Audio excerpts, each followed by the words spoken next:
नमस्कार, आप देख रहे हैं दूरदर्शन समाचार। आपके साथ मैं हूं पराक्रम सिंह शेखावत। बताएंगे आपको इस वक्त की बड़ी खबरें। समाचार की शुरुआत सुर्खियों के साथ।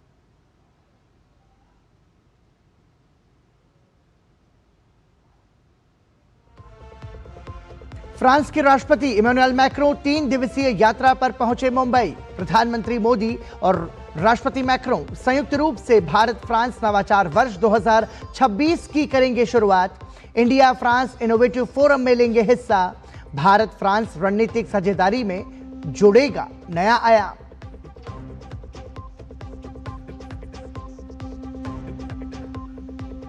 प्रधानमंत्री नरेंद्र मोदी ने AI Mahakumbh India AI impact summit से जुड़ी भव्य प्रदर्शनी का किया उद्घाटन। सम्मेलन में शामिल इनोवेटर्स के साथ प्रधानमंत्री ने किया संवाद। 600 से अधिक भारतीय स्टार्टअप्स और 13 देशों के पवेलियन एक्सपो का हिस्सा।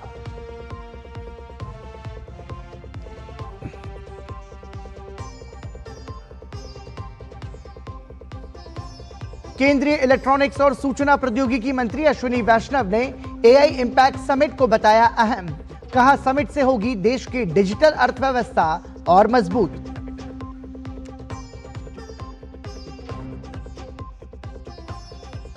एआई इंपैक्ट समिट 2026 भारत को वैश्विक एआई मानचित्र पर करेगा स्थापित, बोले इंडस्ट्री एक्सपर्ट्स।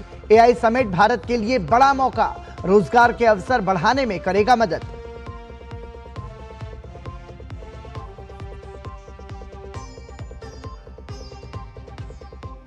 योगी आदित्यनाथ का कांग्रेस और सपा पर कड़ा प्रहार। कहा, भाजपा से पहले अपराध का गढ़ था उत्तर प्रदेश। तुष्टीकरण की राजनीति को लेकर भी समाजवादी पार्टी को जमकर लगाई लताड़। कहा, डबल इंजन सरकार ने उपद्रव से उत्सव प्रदेश बनाया यूपी।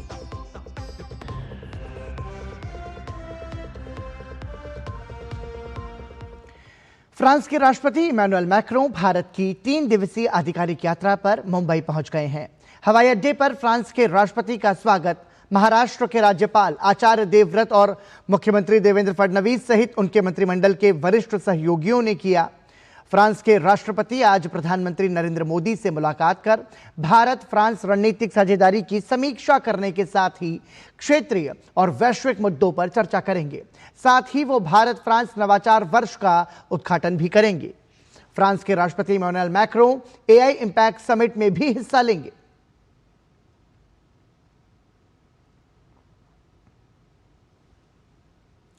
तकनीकी नवयुग की ओर बढ़ते भारत ने आर्टिफिशियल इंटेलिजेंस के क्षेत्र में एक नया अध्याय रच दिया है।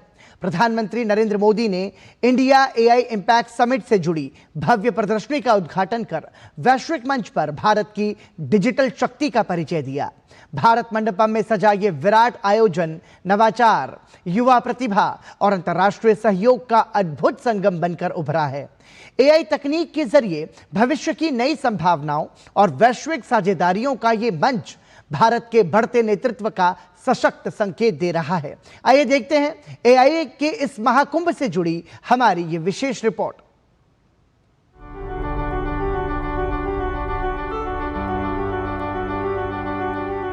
भारत की मेजबानी में हो रहे AI Mahakumbh India AI impact summit से जुड़ी भव्य प्रदर्शनी का प्रधानमंत्री नरेंद्र मोदी ने उद्घाटन किया।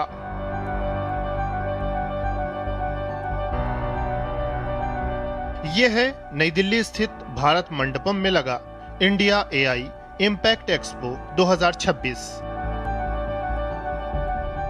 एआई विकास में वैश्विक सहयोग की भावना और भारतीय एआई क्षमता को प्रदर्शित करने वाला विराट मंच। 300 से अधिक क्यूरेटेड प्रदर्शनी पवेलियन और लाइव प्रदर्शन एक्सपो में शामिल हैं। एक्सपो में 600 से अधिक उच्च क्षमता वाले स्टार्टअप सुरक्षित और एआई से लैस भविष्य को संवारने की भारतीय युवा शक्ति की क्षमता को दिखा रहे हैं।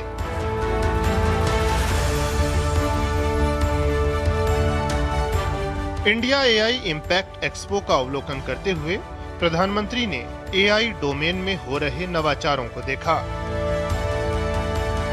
इनोवेटर्स और कंपनी प्रतिनिधियों के साथ संवाद करते हुए पीएम ने उनके अनुभव सुने।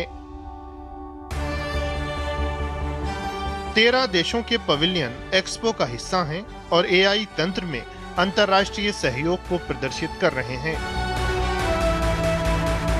इंडिया एआई इम्पैक्ट एक्सपो 2026 में बड़ी संख्या में अंतर्राष्ट्रीय प्रतिनिधि शरीक हो रहे हैं। 20 फरवरी तक चलने वाले इस विशाल एक्सपो में 2.5 लाख से अधिक विजिटर्स के पहुंचने की उम्मीद है।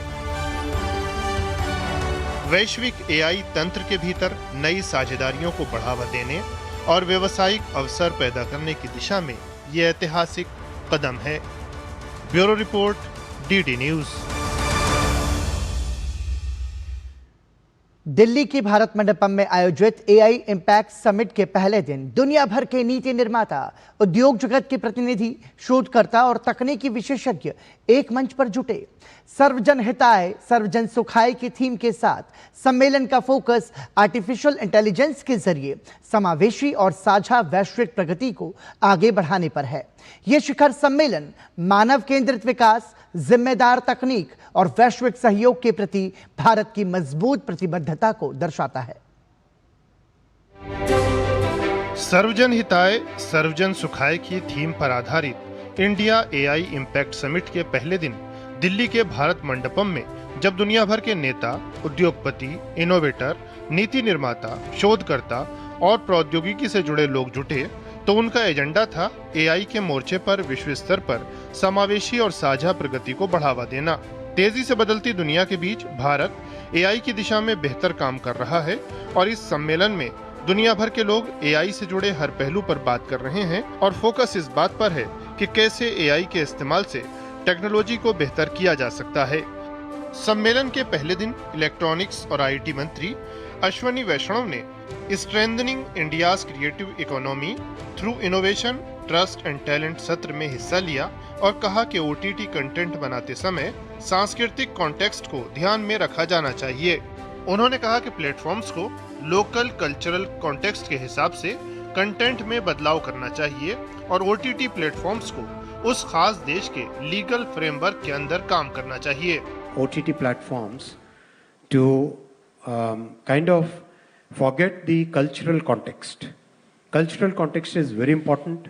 What is normal in one society may not be normal in another society. Absolutely. And that's where I think global platforms must make sure that the cultural context of the countries in which they are operating is fully, they should be aware of that cultural context, should modulate according to that cultural context, and work by the constitution and the legal framework of that country rather than the framework of the parent country.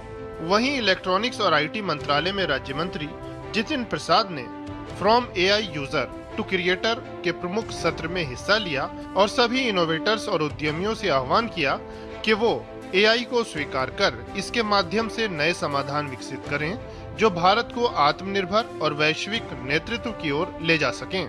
वहीं national AI strategy for health, vision, policy and impact सत्र में स्वास्थ्य सचिव पुण्य सलीला श्रीवास्तव ने AI के health care sector में इस्तेमाल पर विस्तार से अपनी बात रखी।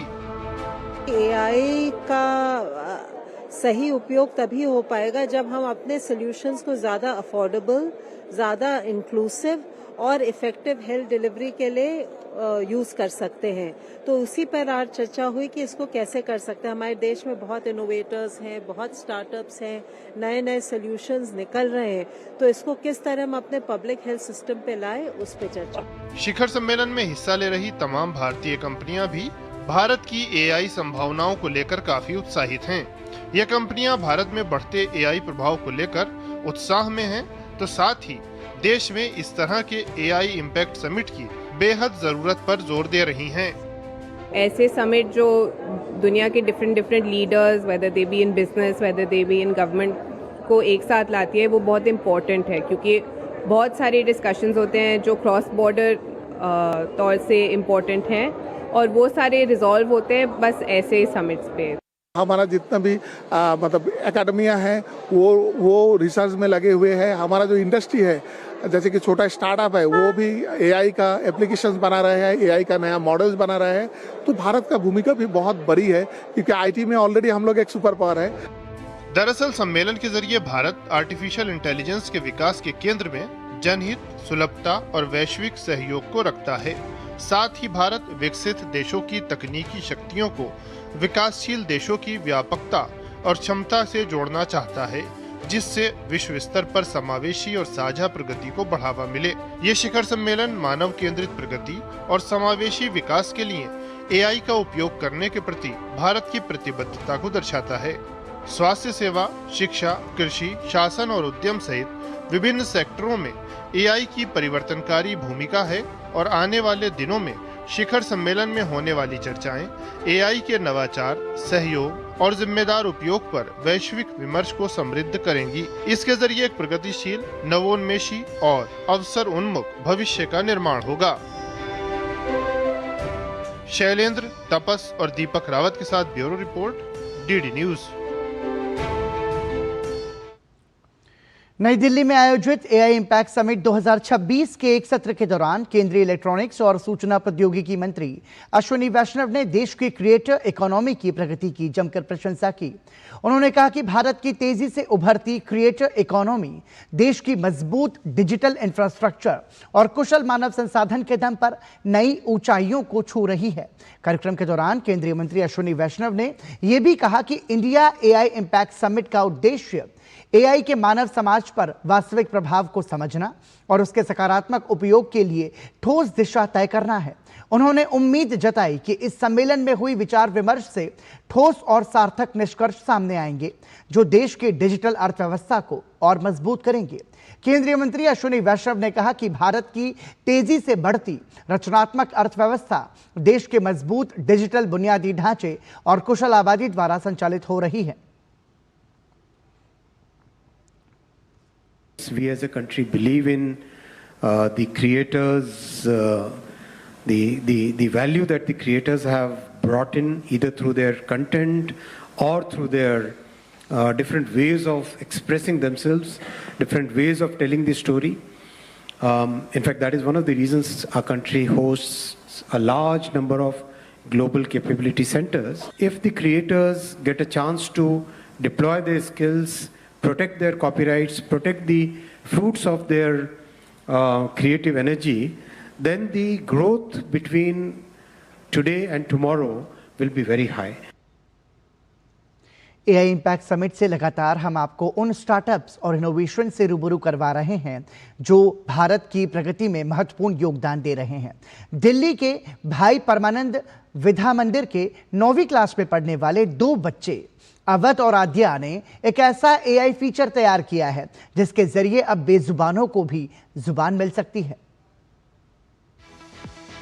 एआई यानी वो तकनीक जो आपकी जिंदगी को बना रही है आसान। इस तकनीक के दम पर दुनिया में नई नई चीजें, नए इनोवेशन हर दिन सामने आ रहे हैं। एआई इम्पैक्ट समिट में भी भारत की ऐसी ही तस्वीर दिख रही है। दिल्ली के भाई परमानंद विद्या मंदिर के 9वीं क्लास में पढ़ने वाले 2 छात्र अवध और आध्या ने एक ऐसा एआई फीचर तैयार किया है जिसके जरिए अब बेजुबानों को भी जुबान मिल सकती है। 9वीं क्लास के बच्चे हैं और भाई परमानंद विद्या मंदिर के स्कूल के बच्चे हैं। इन्होंने एआई का इस्तेमाल करके बेजुबानों को जुबान देने की कोशिश की है। ख़ास तौर पर डॉग्स को लेकर इन्होंने एक एआई एप्लीकेशन तैयार किया है जिसमें अगर कोई डॉग किस तरीके से बात करता है, वो क्या बताने की कोशिश कर रहा है, उसके इमोशन को वो रीड करता है और बताता है कि आपका डॉग आपसे क्या कह रहा है। क्या उसकी तबीयत ठीक है या उसे किसी खाने की ज़रूरत है या उसे किस तरह की कोई प्रॉब्लम है, उसके बारे में जानकारी आपको उस एप्लीकेशन के ज़रिए तुरंत मिल जाएगी। अवध और आराध्या के मुताबिक उन्होंने एआई फीचर का इस्तेमाल करते हुए एक ऐसा एप्लीकेशन तैयार किया है जिसके जरिए डॉग से जुड़ी हर हरकत को समझा जा सकता है। इस एप्लीकेशन को हैप्पी टेल का नाम दिया गया है, यानी आपका डॉग आपसे क्या कहना चाह रहा है, क्या उसे किसी चीज की जरूरत है या उसे कोई हेल्थ से जुड़ी परेशानी है, तो ये तमाम चीजें आपको इस एप्लीकेशन के जरिए तुरंत पता चल जाएगी। हमारे एआई के ज़रिए, हमारे ऐप के ज़रिए वो हमारा ऐप बताता है कि डॉग अपने बाग से क्या कहना चाह रहा था। सबसे प्रोबेबल थिंग कि डॉग क्या कन्वे करना चाह रहा होगा, हमें वो पता लग जाता है उसके बिहेवियर से, उसके फेस से, उसके इमोशन से। इस एप्लीकेशन से आपको अपने डॉग से जुड़ा वीडियो या फिर लाइव कैमरे के जरिए उसे मॉनिटर करना आसान होगा और फिर एप्लीकेशन आपको उसके इमोशन को डिटेक्ट कर तुरंत ही ट्रांसलेट कर उसकी जानकारी आपको देगा। अगर आपके डॉग को हेल्थ से जुड़ी कोई समस्या होती है तो एप्लीकेशन तुरंत जानवरों से जुड़े अस्पतालों से या फिर डॉक्टर से आपको कनेक्ट कर देगा, जिससे आपको जरूरत पड़ने पर मदद मिल जाएगी। मैं भी एक डॉग लवर हूँ, तो इसलिए फिर हम दोनों ने मिलकर डिसाइड किया कि क्योंकि इसके घर में भी डॉग था, इसके साथ पर्सनल लॉस हुआ था और मैंने भी सुप्रीम कोर्ट की रिपोर्ट पढ़ी है, तो हम दोनों ने मिलकर डिसाइड किया कि हम ये ऐप बनाएंगे। भगवान ना करे अगर आपके कुत्ते के साथ कोई ऐसी घटना घट जाती है या फिर कोई दुर्घटना हो जाती है तो हमारा ऐप आपको 1 टैप कॉल के साथ एक नियरेस्ट वेट से कनेक्ट करता है। ये एप्लीकेशन ये भी बताती है कि जिस जगह आप जा रहे हैं वहाँ पर आप डॉग लेकर जा सकते हैं या नहीं, यानी आपके डॉग से जुड़ी हर चीज ये एप्लीकेशन आपको चंद सेकंड में बता देगी। इसे बनाने वाले छात्रों का कहना है कि एआई के इस्तेमाल के साथ आने वाले समय में ये डॉग के अलावा बाकी जानवरों के लिए भी इसे तैयार करेंगे। Deepak Rawat, DD news, Delhi. Meta ने एक ऐसा एआई चश्मा विकसित किया है जो दृष्टिबाधित लोगों के लिए बेहद मददगार साबित हो रहा है। एआई इम्पैक्ट समिट में प्रधानमंत्री नरेंद्र मोदी खुद इसके स्टॉल पर पहुंचे। उन्होंने चश्मे की कार्यप्रणाली को जाना और इसे दृष्टिबाधित लोगों के लिए एक बड़ी उपलब्धि बताया। देखिए हमारे संवाददाता नीरज सिंह की ये खास रिपोर्ट। देख नहीं पाते हैं उनके लिए ये चश्मा कितना बेहतरीन हो सकता है, आप खुद प्रणब से सुनिए। प्रणब, इसका क्या क्या काम है, इस चश्मे का कैसे काम करता है ये, और कैसे जो लोग देख नहीं सकते उनको हेल्प करता है? तो इस चश्मे में एक कैमरा होता है और क्या है ना कि ये इस चश्मे में एआई से भी कनेक्टेड होता है, तो ये आपके फोन से कनेक्ट करता है और ये एआई का इस्तेमाल करता है। तो मैं कोई भी इन चश्मे से पूछ सकता हूँ, कोई भी क्वेश्चन पूछ सकता हूँ, मेरे सामने क्या है, मेरे सामने कौन है। जैसे मैं अभी अगर आपको पूछूं, अगर hey Meta, look and tell me who is in front of मी।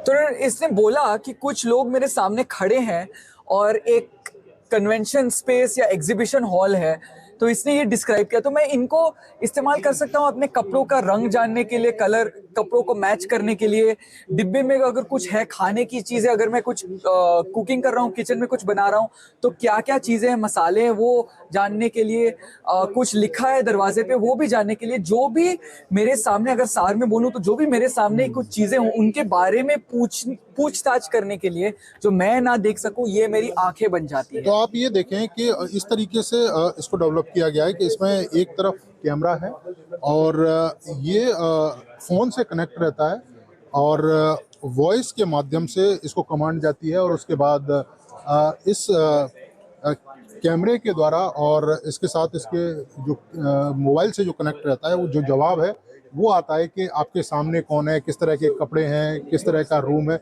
ये तमाम जो जानकारी है वो मिलती है। तो एआई का बेहतरीन जो इस्तेमाल है वो किया गया है और ख़ास तौर से जो लोग देख नहीं सकते वो बहुत सारी चीज़ों को समझ सकते हैं, बहुत सारी चीज़ों को महसूस कर सकते हैं, एक दूसरे से बात कर सकते हैं, उनके सामने कौन है वो जान सकते हैं। तो ये एआई का एक तरीके से कह सकते हैं कि उन लोगों के लिए एक वरदान है जो खास तौर से देख नहीं सकते। और प्रधानमंत्री खुद यहाँ पर पहुँचे थे और जाना भी था कि किस तरीके से ये काम करता है और किस तरीके से इसकी जो सहायता है वो उन लोगों तक पहुंचाई जा सकती है जो देख नहीं सकते। हालांकि इसका जो प्रयोग है वो आम लोग भी कर सकते हैं, आम लोग भी तमाम अपने सवालों के जवाब इस एआई तकनीक के माध्यम से पा सकते हैं। कैमरामैन सुमित के साथ Neeraj Singh, DD news, Delhi. AI impact summit में महिलाओं से जुड़ा एक महत्वपूर्ण मुद्दा उठाया गया, एआई बाय हर। सत्र में चर्चा की गई कि महिलाएं किस तरह एआई के क्षेत्र में बढ़ चढ़कर हिस्सा ले रही हैं। महिला उद्यमिता प्लेटफॉर्म की मिशन निदेशक अन्ना रॉय ने कहा कि चाहे स्टार्टअप्स हो या ड्रोन दीदी जैसी योजनाएं, सभी में एआई का इस्तेमाल हो रहा है। आने वाले वर्षों में महिलाएं एआई के क्षेत्र में और ज्यादा आगे बढ़ती हुई दिखाई देंगी। एआई इम्पैक्ट समिट चल रहा है और इस बीच अलग अलग सेशन चल रहे हैं। इसमें से एक खास सब्जेक्ट है वो है एआई बाय हर, यानी कि महिलाओं की जहां हम बात करते हैं वहां पर महिलाएं किस तरीके से एआई को लेकर काम कर रही हैं, उसको लेकर इस पर चर्चा होगी। और हमारे साथ एना रॉय हैं जो कि मिशन डायरेक्टर हैं वुमेन एंटरप्रेन्योरशिप प्लेटफॉर्म की। मैम, ये जो AI बाय हर की हम बात कर रहे हैं, ख़ासतौर पर महिलाओं की बात कर रहे हैं, क्योंकि हम AI की दिशा में काफ़ी तेज़ गति से बढ़ रहे हैं, इसमें महिलाओं का किस तरीके से AI को लेकर काम चल रहा है, ये आप थोड़ा।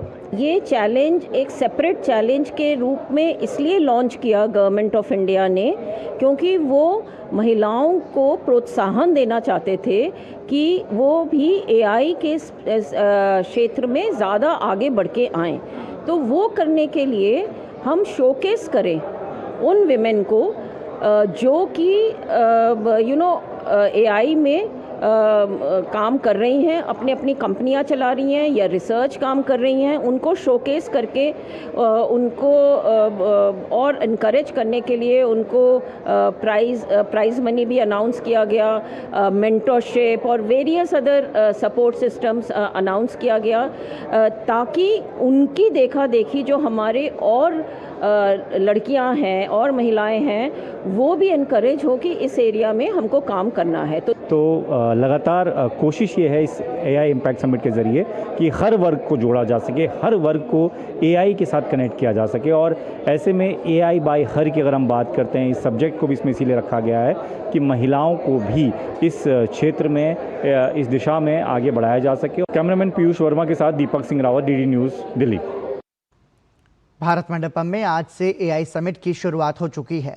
ये सच है कि जैसे जैसे AI भारत में बढ़ेगा, देश मजबूती से आगे बढ़ेगा। इसी कड़ी में भारतीय सेना भी अपने परिवर्तन को गति दे रही है। सेना तकनीकी आत्मनिर्भरता और सुरक्षित डिजिटल क्षमता के राष्ट्रीय दृष्टिकोण के अनुसार डेटा केंद्रित और AI सक्षम बल के तौर पर अपने बदलाव को रफ्तार देने में लगी है। इंडिया AI समिट में भारतीय सेना स्वदेशी AI अनुप्रयोगों का एक समूह प्रस्तुत कर रही है, जो शिक्षा, आपदा राहत, साइबर सुरक्षा, परिवहन सुरक्षा और डिजिटल अवसंरचना संरक्षण में मजबूत दोहरा उपयोग प्रदान कर सकते हैं। दिल्ली के भारत मंडपम में आर्टिफिशियल इंटेलिजेंस 2026 की शुरुआत हो चुकी है। खेती हो या ट्रेन या फिर ड्रोन से डिलीवरी, हर तरफ AI का इस्तेमाल लगातार बढ़ता जा रहा है। इसी क्रम में इंडिया AI इम्पैक्ट समिट में स्काई एयर मोबिलिटी ने दुनिया की पहली पूरी तरह से स्वचालित डिलीवरी प्रणाली पेश की है। DD न्यूज संवाददाता तापस भट्टाचार्य ने स्काई एयर मोबिलिटी टीम से खास बातचीत की। हम पहुंच चुके एक ऐसी जगह पे जहां पे हमें ये ड्रोन सिस्टम देखने को मिला। अनमैन्ड एरियल व्हीकल जो है ड्रोन सिस्टम है, उनसे भेजा जा सकता है जल्दी अलग अलग जगह। स्काई एयर क्या ऐसा करता है कि आप अलग है? हम एक ऑटोनमस ड्रोन डिलीवरी कंपनी है जो ड्रोन को यूज करते हैं एक सामान को दूसरी जगह तक पहुंचाने के लिए। हम 7 मिनट में डिलीवरी करते हैं क्विक कॉमर्स की कंपनीज के लिए, ई कॉमर्स की कंपनीज के लिए। AI फिजिकल वर्ल्ड में इस तरीके से आ रही है। आज तक आपने एजेंटिक फ्लोज देखे हैं, AI को बहुत सारे सॉफ्टवेयर में काम करते हुए देखा है, लोगों की जिंदगी आसान बनाते हुए देखी है, बट ये एक बहुत बड़ा उदाहरण है फिजिकल AI में, इंफ्रास्ट्रक्चर में किस तरीके से मोबिलिटी में AI की यूज हो रही है और चीजें आगे बढ़ रही हैं। सर आप बताइए, आपका तो सिस्टम है, अराइव आपके पास आएगा, थोड़ा सा बताइए। हम लोग at the core of technology है, जहाँ पे ड्रोन्स ड्रॉप करें और रोबोट्स पिकअप करें। आप लोग ऑटोमेशन में क्या यूज करते हैं? ऑटोमेशन में सब कुछ होता है, मतलब ऑटोमेटिक ड्रोन डिलीवरी होता है, रोबोट्स ऑटोमेटिक पिकअप करता है। सबसे बड़ी बात है कि अपना जो प्रोडक्ट है बिल्ट इन इंडिया है बेल में, और रिप्रेजेंटेशन तो इंडिया में है, यूनाइटेड स्टेट्स में है एंड पूरा मिडिल ईस्ट में है। So it's a great product. I am the founder of autonomy, और ऑटोनॉमी US में, यूरोप में, ऑस्ट्रेलिया में ऑलरेडी डिलीवरी रोबोट्स लगा रहा है। बट सबसे इम्पोर्टेंट बात यह है कि सारे रोबोट्स इंडिया में मैन्युफैक्चर होते हैं एंड जो कोर टेक्नोलॉजी है वो भी इंडिया में डेवलप हो रही है। ये हर जगह के लिए है, पब्लिक प्लेसेस के लिए है जहाँ पे रोबोट्स आराम से नेविगेट कर सकते हैं। तो ड्रोन्स अराइव पॉड्स में सामान ड्रॉप कर देंगे एंड वहां से पब्लिक एरियाज में रोबोट्स आराम से एंड टू एंड लोकेशन पे पहुंच सकते हैं। अच्छा, ये जो आपने बनाया ड्रोन, ये क्या मेक इन इंडिया? जी बिल्कुल, 100% ये मेक इन इंडिया है। बहुत सालों की मेहनत है, बहुत इंजीनियर्स का इसमें मेहनत गया हुआ है। 3.6 मिलियन लोगों को हमने पिछले 2 साल में डिलीवर किया है और 1000 टन से ज्यादा कार्बन की बचत की है। ये बहुत बड़ी बात है। प्रधानमंत्री का सपना है 2070 तक नेट जीरो होना। स्काई एयर सपना पूरा करने में पूरी भूमिका निभा रहा है। कैंपस में योगेश के साथ मैं तापस भट्टाचार्य, दूरदर्शन समाचार, दिल्ली। भारत और फ्रांस के बीच नवाचार में सहयोग को लेकर एक बड़ी घोषणा होने वाली है। ये घोषणा फ्रांस के राष्ट्रपति इमैनुअल मैक्रों के भारत दौरे में होगी। 17 फरवरी को मुंबई में भारत फ्रांस नवाचार वर्ष 2026 की शुरुआत की घोषणा होगी।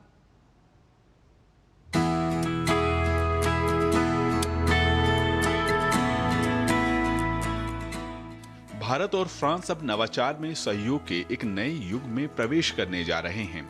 इसके लिए मुंबई में प्रधानमंत्री नरेंद्र मोदी और फ्रांस के राष्ट्रपति इमैनुअल मैक्रों संयुक्त रूप से भारत फ्रांस नवाचार वर्ष 2026 के शुरुआत की घोषणा करेंगे। मुंबई में फ्रांस के राष्ट्रपति इमैनुअल मैक्रों और प्रधानमंत्री नरेंद्र मोदी इसकी शुरुआत करेंगे। यह भारत फ्रांस रणनीतिक साझेदारी में एक नया आयाम जोड़ेगा। 2023 में प्रधानमंत्री नरेंद्र मोदी की फ्रांस यात्रा के दौरान दोनों देशों के बीच होराइजन 2047 रोड मैप की घोषणा हुई थी और इस साल मनाया जाने वाला भारत फ्रांस नवाचार वर्ष उसी की कड़ी होगी। इसके तहत रक्षा, अंतरिक्ष, असैन्य, परमाणु ऊर्जा, जलवायु, डिजिटल तकनीक और उभरते क्षेत्रों में नवाचार को बढ़ावा देने के लिए साल भर कार्यक्रम चलाए जाएंगे, जो युवा वर्ग में विशेष जागरूकता और प्रेरणा पैदा करेगा। इस दृष्टिकोण से 17 फरवरी को मुंबई में इंडिया फ्रांस इनोवेशन फोरम का आयोजन किया गया है। इसकी बैठक में प्रधानमंत्री नरेंद्र मोदी और फ्रांस के राष्ट्रपति मैक्रों के अलावा दोनों देशों के उद्योगपति, स्टार्टअप प्रतिनिधि, शोधकर्ता और नीति निर्माता भाग लेंगे। इस फोरम का उद्देश्य तकनीकी साझेदारी के बारे में अनुभवों को साझा करना और संयुक्त परियोजनाओं के रोड मैप के लिए जमीन तैयार करना है। आज नवाचार का युग है और अगर भारत को 2047 तक विकसित देश बनना है तो ऐसे में नवाचार के इस अवसर को छोड़ा नहीं जा सकता। इस मायने में भारत और फ्रांस नवाचार वर्ष 2026 काफी महत्वपूर्ण साबित होने वाला है और इसीलिए प्रधानमंत्री नरेंद्र मोदी और फ्रांस के राष्ट्रपति इमैनुअल मैक्रों ने संयुक्त रूप से इसकी घोषणा की है। वैज्ञानिक ज्ञान, अनुसंधान और नवाचार की महत्ता को देखते हुए भारत और फ्रांस के बीच यह सहयोग भविष्य में एआई में भी अहम योगदान करेगा। नवाचार वर्ष का फोकस स्टार्टअप सहयोग, संयुक्त अनुसंधान, उच्च शिक्षा साझेदारी, कृत्रिम बुद्धिमत्ता, हरित प्रौद्योगिकी और अगली पीढ़ी की डिजिटल तकनीकों पर रहेगा। विश्वविद्यालयों, अनुसंधान संस्थानों और उद्योग जगत के बीच सहयोग को प्रेरित किया जाएगा ताकि सह विकास और सीमा पार निवेश को बढ़ावा मिल सके। नवाचार में भारत फ्रांस साझेदारी को पारंपरिक रक्षा सहयोग से आगे बढ़ाकर ज्ञान आधारित अर्थव्यवस्था की दिशा में ले जाने वाली पहल के रूप में भी देखा जा सकता है, खासकर ऐसे समय में जब वैश्विक व्यवस्था अनेक चुनौतियों का सामना कर रही है। भारत और फ्रांस के बीच यह सहयोग दुनिया में सकारात्मक विकास का संकेत देगा। अखिलेश सुमन की रिपोर्ट, डीडी न्यूज। भारत के ग्रैंड मुफ्ती शेख अबूबकर अहमद ने सोमवार को प्रधानमंत्री नरेंद्र मोदी से मुलाकात की। प्रधानमंत्री मोदी ने मुलाकात की जानकारी सोशल मीडिया प्लेटफॉर्म एक्स पर साझा करते हुए लिखा कि भारत के ग्रैंड मुफ्ती शेख अबूबकर अहमद के साथ अच्छी बातचीत हुई। उन्होंने कहा कि मुलाकात के दौरान कई मुद्दों पर विचारों का आदान प्रदान हुआ। प्रधानमंत्री ने सामाजिक सद्भाव, भाईचारा बढ़ाने और शिक्षा में सुधार के लिए उनके प्रयासों की सराहना की। प्रधानमंत्री नरेंद्र मोदी ने सोमवार को उपराष्ट्रपति सीपी राधाकृष्णन से उपराष्ट्रपति भवन में मुलाकात की। उपराष्ट्रपति राधाकृष्णन ने प्रधानमंत्री नरेंद्र मोदी से मुलाकात की जानकारी सोशल मीडिया प्लेटफॉर्म एक्स पर साझा की है। साथ ही उन्होंने सोशल मीडिया पर मुलाकात की तस्वीरें भी साझा की हैं। भारत और अमेरिका के बीच व्यापार वार्ता का अगला दौर जल्द शुरू होने जा रहा है। भारतीय अधिकारियों का एक उच्च स्तरीय दल अगले सोमवार को वॉशिंगटन के लिए रवाना होगा।